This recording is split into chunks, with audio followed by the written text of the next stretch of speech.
मराठा आरक्षणाचा प्रश्न गांभीर्यानं न घेतल्यास येत्या निवडणुकीत मराठा उमेदवारांना घरी बसवणार असा इशारा भिगवण येथील मराठा महासंघानं दिलाय। मराठा आरक्षणासंदर्भात मराठा योद्धा मनोज जरांगे पाटील यांनी सुरू केलेल्या आंदोलनाला पाठिंबा दर्शवण्यासाठी भिगवण येथे आजपासून सकल मराठा समाजाच्या वतीनं साखळी उपोषण सुरू करण्यात आलंय।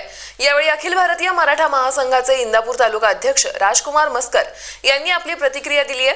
आज मितीला महाराष्ट्र विधानसभेमध्ये मराठा आमदारांची संख्या ही 140च्या आसपास असूनही मराठा आमदार सुद्धा याकडे लक्ष देत नसल्याचं प्रकर्षानं जाणून येतंय। स्वतः मुख्यमंत्री आणि उपमुख्यमंत्री हे मराठा समाजाचे असूनही जर मराठा आरक्षणाचा प्रश्न सुटत नसेल तर या आमदारांचा उपयोग काय असा प्रश्न उपस्थित होतो। त्या अनुषंगानं यापुढील निवडणुकीत मराठा उमेदवारांना घरी बसवणं हाच एकमेव पर्याय आहे। तेव्हा आता तरी मराठा आमदारांनी या बाबीची दखल घेऊन आरक्षणाच्या प्रश्नावर गांभीर्यानं विचार करावा, अन्यथा त्यांनी आपल्या पदाचा सरळ राजीनामा द्यावा अशी मागणी या निमित्तानं करण्यात येते। त्यांनी तसे न केल्यास यापुढे होणाऱ्या विधानसभेच्या निवडणुकीत मराठा समाज त्यांना घरी बसवेल असा इशारा सुद्धा यावेळेस देण्यात आलाय।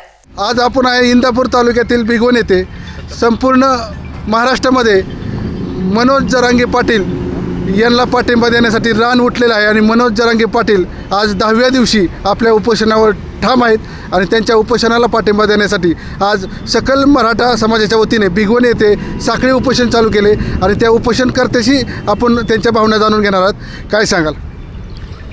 मराठा आरक्षणाचा प्रश्न गेली अनेक वर्षापासून प्रलंबित आहे। यासाठी अनेक मार्गाने आंदोलन करण्यात आले, परंतु शासनाने याची दाद न घेता केवळ फसवाफसवी केली।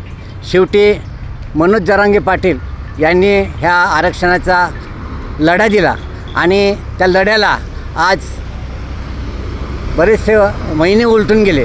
मध्यंतरी मनोज जरांगे पाटलांनी आमरण उपोषण केलं, त्यावेळेला शासनाने त्यांना वेळ मागितली। जरांगे पाटलाने 30 दिवसाऐवजी 40 दिवसाची वेळ दिली, तरीसुद्धा 40 दिवसामध्ये शासन हा प्रश्न सोडवू शकलं नाही। शेवटी दुसऱ्या फेरीमध्ये 29 तारखेला जरांगे पाटील पुन्हा उपोषणाला बसलेत। आज त्यांचा 6वा दिवस असेल कदाचित।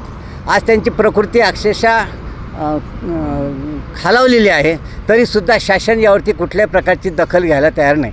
शेवटी संपूर्ण महाराष्ट्र आज ह्या आरक्षणाच्या प्रश्नावरती पेटलेला आहे, तरीसुद्धा शासनाला जाग येईना। मनोज जरांगे पाटील यांच्या या कार्याला एक दाद, त्यांना सपोर्ट म्हणून आम्ही या ठिकाणी साखळी उपोषणाचा नियोजन केलेलं आहे आणि त्यानुसार साखळी उपोषण सुरू झालेलं आहे। जोपर्यंत या आरक्षणाचा प्रश्न मिटणार नाही तोपर्यंत हा लढा थांबणार नाही, ही आमची शेवटची भूमिका आहे। आपल्याशी अजूनही काही उपोषणकर्ते जोडून आहेत, काय सांगाल? आरक्षणाचा लढा हा गेली 40 वर्षे कैलासवासी अण्णासाहेब पाटील यांनी सुरू केलेला होता। अद्यापपर्यंत त्याला शासनाने कुठल्याही प्रकारचा प्रतिसाद दिलेला नाही। या 2 महिन्यापूर्वीच आम्हाला जरांगे पाटील या नवीन योद्ध्याच्या रूपाने एक नवीन योद्धा मिळाला। जरांगे पाटलांना समर्थनार्थ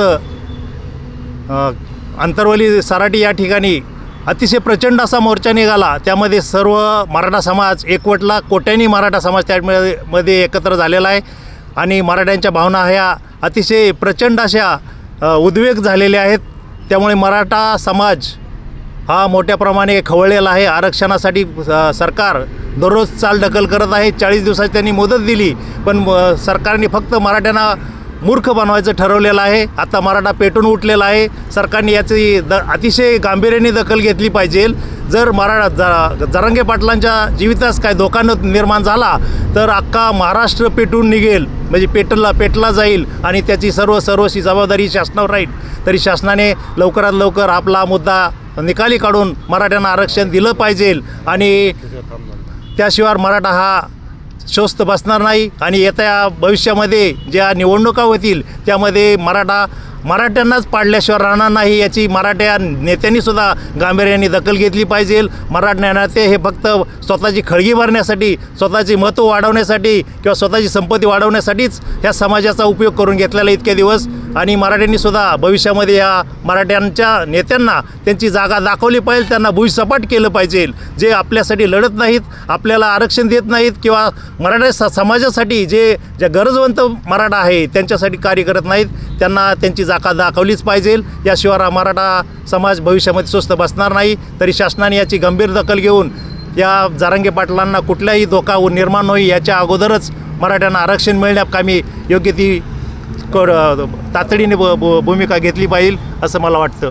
तर आपण पाहिलं तर उपोषणकर्त्यांच्या भावना आता संतप्त होऊ लागल्यात. त्यांचं असं म्हणणं आहे की जे मराठे नेते आहेत तेच मराठा आरक्षण देण्यासाठी पुढे येत नाही आणि त्या मराठा नेत्यांना भविष्यात फार मोठी किंमत मोजावी लागेल. मी कॅमेरामॅन किरण लंगोटेसह विजयकुमार गायकवाड, स्टार महाराष्ट्र न्यूज, इंदापूर.